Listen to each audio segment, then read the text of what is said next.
अब आइए आपको इमाम रब्बानी मुजद्दिद अल्फसानी हज़रत शेख अहमद फ़ारूक़ी सरहिंदी रहमतुल्लाह अलैह के आस्थाने की मुकम्मल ज़ियारत कराते हैं और हज़रत इमाम रब्बानी के बारे में मुकम्मल गुफ्तगू भी करते हैं हज़रत के तारुफ़ के हवाले से। हज़रत इमाम रब्बानी मुजद्दिद अल्फसानी के आस्थाने का ये भी एक गेट है और जब आप इस गेट से अंदर जाएंगे तो सामने ही इमाम रब्बानी के मज़ार का गुंबद आपको नज़र आएगा। ये पूरे आस्थाने का कैंपस है और एक तरफ साहिब सज्जादा साहब का घर है और दूसरी तरफ वो तमाम कमरे बने हुए हैं जो ज़ायरीन के लिए 3 दिन तक तकरीबन फ्री होते हैं। यहाँ पर एक ऐसा कैंपस भी है कि जहाँ मुश्किल से 700-800 रुपये भी लिए जाते हैं, मगर मैक्सिमम जो कमरे हैं वो बिल्कुल फ्री ऑफ कॉस्ट होते हैं। 3 दिन मेहमान बिल्कुल फ्री यहाँ पर रुक सकते हैं, लंगर का इंतज़ाम भी अच्छा होता है। तो ये रूम सर्विस आपको दिखाई दे रही है, यहीं से जा कर के रूम तय किए जाते हैं। इमाम रब्बानी के दरगाह की तरफ जब आप जाएंगे तो यही मेन गेट है जहाँ से आप अंदर एंट्री करेंगे। मुझसे कहा था कि मज़ार के अंदर की ज़रूर ज़ियारत करवाइएगा, तो आइए कब्र मुबारक की तरफ चलते हैं जहां हज़रत इमाम रब्बानी मुजद्दिद अल्फसानी आराम फरमा रहे हैं। ये खूबसूरत गुंबद आपको नज़र आ रहा है। इमाम रब्बानी की पैदाइश 14 शव्वाल को हुई। सरहिंद शरीफ में ही आपकी पैदाइश हुई। हज़रत मखदूम अब्दुल अहद फ़ारूक़ी आपके वालिद मोहतरम का नाम है। सिलसिले चिश्तिया के जो फ़यूज़ व बरक़ात मिले वो हज़रत अब्दुल अहद फ़ारूक़ी की तरफ से ही हज़रत मुजद्दिद अल्फसानी को मिले। वैसे मुरीद हज़रत ख्वाजा मोहम्मद बाक़ी बिल्ला नक्शबंदी रहमतुल्लाह अलैह के हैं और जिस साल हज़रत ख्वाजा बाक़ी बिल्ला की पैदाइश हुई ये एक रूहानी अजीब इत्तिसाल है कि उसी साल हज़रत इमाम रब्बानी की भी विलादत होती है। तो ये अंदर का माहौल है, ये हज़रत इमाम रब्बानी की कब्र मुबारक है और ये आप देख रहे हैं मुजद्दिद अल्फसानी शेख अहमद फ़ारूक़ी सरहिंदी रहमतुल्लाह अलैह की कब्र है।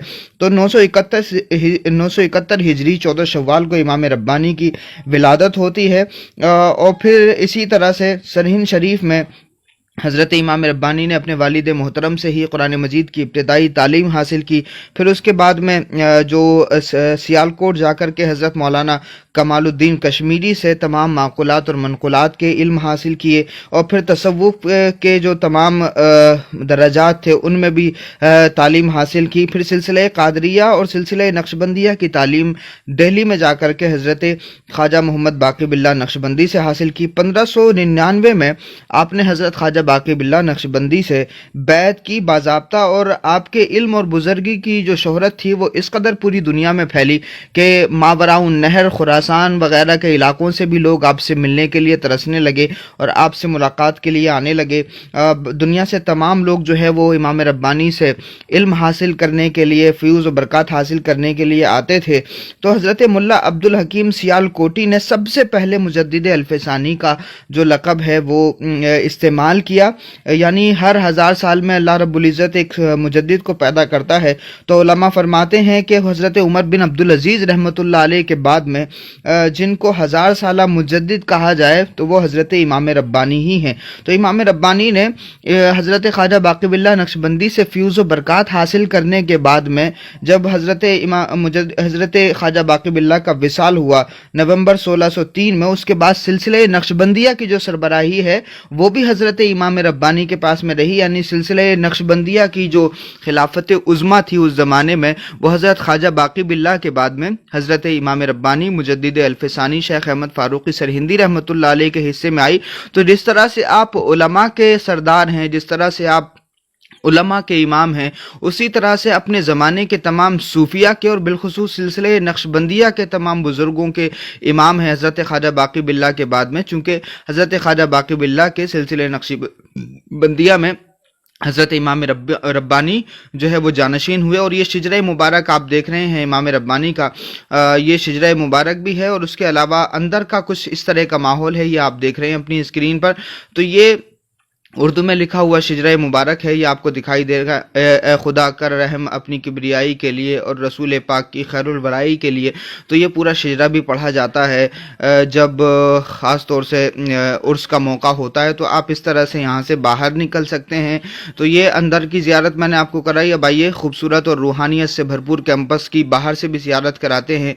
बड़ा रूहानी माहौल होता है, बड़ा रूहानी कैफ़ सुरूर होता है हज़रत इमाम रब्बानी की बारगाह में। ये लिखा है ہے چے عالی شان دربار امام دین ربانی ملائک صف بصف استادہ اینجا بہر دربانی. تو حضرت امام ربانی کے یہاں بھی ملائکہ کا نزول ہوتا ہے. جہاں اللہ والے آرام کر رہے ہوتے ہیں اس آستانے پر رحمتوں کا نزول ہوتا ہے. حضرت امام ربانی کے آستانے کے برابر میں یہ قبرستان آپ کو ساتھ میں دکھائی دے گا.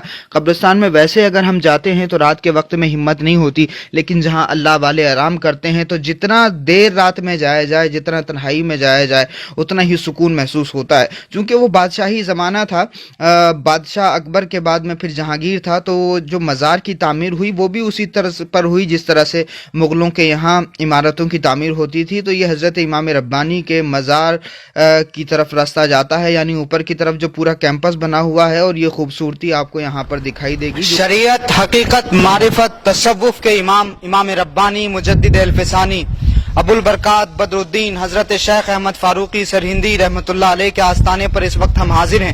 امام ربانی کی وہ شخصیت ہے جو بیک وقت قلم سے بھی لکھتی رہی, زبان سے بھی بولتی رہی, کہ جنہوں نے حق کا وہ پرچار کیا, حضرت خواجہ باقی باللہ نقشبندی رحمۃ اللہ علیہ کی تربیت کا وہ مظاہرہ کیا کہ آج 500 سال بیت گئے, امام ربانی لوگوں کے دلوں میں زندہ ہیں. حضرت امام ربانی کی ایک ہمج ہے, شخصیت ہے کہ جنہوں نے انقلاب برپا کیا. مجدد الفسانی 1000 سالہ مجدد کہے جاتے ہیں. سینکڑوں علماء انہوں نے پیدا کیے, بہت سارے مشائخین کی تربیت کی. ایسے ایسے صوفیاء نے حضرت امام ربانی کی بارگاہ میں تربیت حاصل کی ہے. ان کا جب نام ہم لیتے ہیں تو دل اش کر اٹھتا ہے. امام ربانی کی بارگاہ میں ہم اس وقت حاضر ہیں. ڈاکٹر سید شاداب حسین رضوی صاحب ہمارے ساتھ ہیں, ممبر ہیں دلی اسٹیٹ حج کمیٹی کے. ساتھ ہی ڈاکٹر اختر حسین صاحب ہمارے ساتھ ہیں. ہم دونوں مہمانوں سے جانیں گے امام ربانی کے بارے میں, حضرت مجدد الفسانی کی شخصیت کے بارے میں. کیا فرمائیں گے ڈاکٹر صاحب, حضرت امام ربانی کے شجرے کے بارے میں آپ کیا کہیے گا؟ بسم اللہ الرحمن الرحیم وبہ نستعین. السلام علیکم ورحمۃ اللہ وبرکاتہ. نحمدہ ونصلی علی رسولہ الکریم, اما بعد. امام ربانی مجدد الفسانی شیخ احمد فاروقی سرہندی علیہ رحمۃ الرضوان فاروقی النسل ہیں, اور آپ کا روحانی شجرہ حضرت باقی باللہ سے آپ کے پاس آیا. یہ جو سلسلہ نقشبندیہ ہے, یہ ایک ایسا سلسلہ ہے جس میں مجاہدہ مشاہدہ بہت زیادہ ہے. تمام سلاسل میں ہے, مگر اس میں خفی یعنی سادگی کے ساتھ چپ چاپ کام کرنا ہے, قلب کی اصلاح کرنی ہے, لوگوں کی اصلاح کرنی ہے. اور اگر کوئی چینج نہیں ہو رہا ہے, حالات چینج نہیں ہو رہے, تو انہوں نے قلبوں کو ہی چینج کر دیا, ان کے دلوں کو بدل دیا, ان کے ذہنوں کو بدل دیا.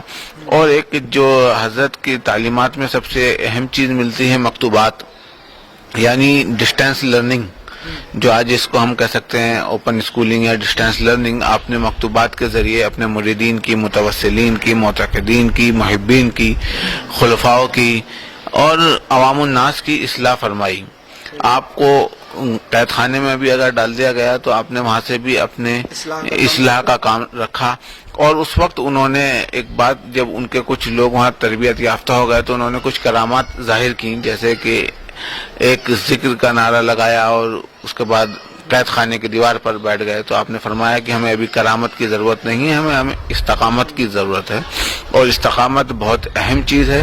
تو حضرت کے سلسلے میں, حضرت کے شجرے میں جہاں بھی آپ دیکھیں گے تو وہ استقامت بہت زیادہ ملتی ہے. آپ کا جو نسب ہے حضرت عمر فاروق سے, تو وہاں بھی آپ دیکھیں گے تو استقامت بالشریعت, اور اس کے اوپر جب رسول اللہ صلی اللہ علیہ وسلم کی طرف دیکھیں گے تو انہوں نے بھی استقامت کا ہی درس دیا. اور بے شک اگر ہم استقامت پر رہیں, سچائی کے ساتھ ہیں, تو ہم بڑی سے بڑی جنگ جیت سکتے ہیں, اس میں کوئی شک نہیں, چاہے وہ ہمارے قلب کی ہو, ہمارے دل کی ہو, ہمارے نفس کی ہو, یا ہماری ظاہری زندگی کی کوئی جنگ ہو. کسی بھی چیز کے لیے استقامت, مجاہدہ, مشاہدہ اور اس کے بعد للہیت ہمارے اندر ضروری ہے, تعلیم کے ساتھ. رسول پاک صلی اللہ علیہ وآلہ وسلم سے فیض منتقل ہوا, حضور کی بارگاہ سے صدیق اکبر بھی بنے, عمر فاروق بھی بنے, عثمان غنی بھی بنے, مولا کائنات بھی بنے. پھر اسی راستے پر چلے ہمارے صوفیہ, کسی کو امام حسن بصری کے نام سے جانا جاتا ہے. علم کا فیض منتقل ہوا تو کوئی امام اعظم بنا, کوئی امام مالک, کوئی امام شافعی, کوئی امام احمد بن حنبل. یہ وہ تمام نام ہیں کہ وقت کے اگر بادشاہوں نے ان پر ظلم و ستم کیے, لیکن اگر حق کو चैलेंज किया, अगर झूठ को सच कहने की कोई कोशिश की तो इन तमाम इमामों ने झूठ को झूठ कहा, सच को सच कहा। और उन्हीं तमाम मर्द दिल अल्लाह के नेक बंदों में इमाम रब्बानी का बड़ा अहम नाम है कि जब सत्ता के गलियारों में घुस करके इमाम रब्बानी ने सच बोला तो उनको जेल में डाला गया, मगर उन तमाम सऊबतों के बावजूद भी कोई कंप्रोमाइज नहीं किया इमाम रब्बानी ने, कोई समझौता नहीं किया अपने दीन पर, अपनी शरीयत पर, अपने उसूलों पर। और इसी वजह से इमाम रब्बानी को मुजद्दिद अल्फसानी कहा जाता है। दुनिया के तमाम सूफिया में इमाम रब्बानी का नाम सुनहरे हरफों में लिखा जाता है। डॉक्टर अख्तर साहब, आपकी हाजिरी हुई है इमाम रब्बानी के आस्थाने पर, आपका क्या ख्याल है? अहमदु व सल्ली अला रसूलिल करीम, अम्मा बाद, फौज़ बिल्लाहि मिनश शैतानिर रजीम, बिस्मिल्लाहिर रहमानिर रहीम। हम लोग पंजाब लुधियाना की तमाम औलिया इकराम की आस्थानों की ज़ियारत करने के बाद अब पहुँचे हैं हज़रत मुजद्दिद अल्फसानी रहमतुल्लाह अलैह के दरबार में, और इसलिए क्योंकि यहाँ पर 24 घंटे रहमत नूर की बारिशें होती हैं, और इन्हीं बारिशों में नहाने के लिए हम लोग यहाँ पर इनके आस्थाने पर आज आए हुए हैं।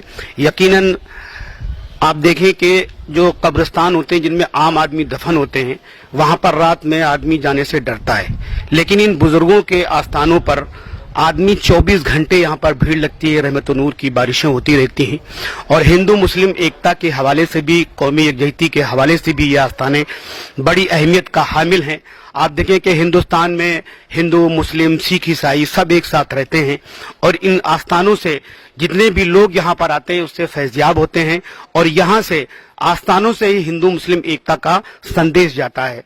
आप देखें कि हज़रत मोइनुद्दीन चिश्ती रहमतुल्लाह अलैह जब हिंदुस्तान की धरती पर उन्होंने कदम रखा तो उन्होंने अपने साथ न तो वो तलवार लाए, न तो बंदूक लाए, न तो बारूद लाए, वो सिर्फ अल्लाह का पैगाम लेके, मोहब्बत और खुलूस का पैगाम लेके हिंदुस्तान में आए, और धीरे धीरे अपनी तालीमात को इस हिंदुस्तान में आगे बढ़ाया। और यही वजह है कि आज हिंदुस्तान में करोड़ों लोग उनके चाहने वाले हैं, और आज इस्लाम हिंदुस्तान में पूरी तरीके से फैला हुआ है। तो हम यहाँ पर आए हुए हैं, और इंशाअल्लाह हम अल्लाह ताला से दुआ करते हैं कि जितने भी औलिया इकराम हैं इनका जो मर्तबा है उसके मर्तबा में आला मकाम उनको अता फरमाए, और हम सबको इन बुजुर्गान दिल की तालीमात पर चलने की तौफीक अता फरमाए। बंदा हो साहिब हो मोहताज हो गनी एक हुए, इनकी सरकार में पहुंचे तो सभी एक हुए, हम हुए तुम हुए कि मीर हुए, इन्हीं जुल्फों के सब असीर हुए। अल्लाह सबका है वो रब्बुल आलमीन है, मुस्तफ़ा सबके हैं वो रहमतुल लिल आलमीन है। तो जो अल्लाह का चुना हुआ बंदा होता है वो भी किसी एक कम्युनिटी, किसी एक धर्म, किसी एक समुदाय के लिए नहीं होता, वो भी सबके लिए होता है। इसीलिए हिंदू मुस्लिम सिख ईसाई जैन बहुजन दलित पारसी हर कौम और हर धर्म और हर जाति के लोग सूफिया के आस्थानों पर हमें इसलिए दिखाई देते हैं क्योंकि सूफी भेदभाव न करता, न धर्म का भेदभाव करता है, न जाति का भेदभाव करता है। इसीलिए अल्लाह के बंदों का हुजूम सूफिया के आस्थानों पर होता है क्योंकि यहाँ मोहब्बतें तकसीम होती हैं। आप बने रहें हमारे साथ, सूफिया इकराम के आस्थानों की जियारत हम आपको कराते रहेंगे, बुजुर्गों की तारीख से हम आपको रूबरू कराते रहेंगे। बहुत शुक्रिया हमारे साथ में जुड़ने के लिए। 28 सफरुल मुज़फ्फर इमाम रब्बानी की तारीख़ विसाल है, और उसी तारीख में इमाम रब्बानी मुजद्दिद अल्फसानी हज़रत शेख अहमद फ़ारूक़ी सरहिंदी रहमतुल्लाह अलैह का उर्स सेलिब्रेट किया जाता है। सरहिंद शरीफ में दुनिया भर से अक़ीदतमंद हाजिर होते हैं, और हिंदुस्तान के तमाम आराज की मुख्तलिफ महाफिल होती हैं, मुख्तलिफ तकरीबात होती हैं, लेकिन इमाम रब्बानी के उर्स की जो तकरीब है वो बिल्कुल मुख्तलिफ है, क्योंकि इमाम रब्बानी के यहाँ मुजद्दिद अल्फसानी शेख अहमद फ़ारूक़ी सरहिंदी रहमतुल्लाह अलैह के यहाँ कुरान मजीद की तिलावत होती है, जिसमें दुनिया के मुख्तलिफ हिस्सों से कुर्रा तशरीफ़ लाते हैं, और साथ ही हिंदुस्तान भर के जो कुर्राए किराम हैं वो तशरीफ़ लाते हैं। तो तिलावत कुरान मजीद होती है और नाते पाक का एहतमाम होता है। इसी मस्जिद में उर्स की तमाम तकरीबात होती हैं, और मौलाना अतीकुल्लाह इनायती की दुआ पर इस उर्स का इख्तिताम होता है।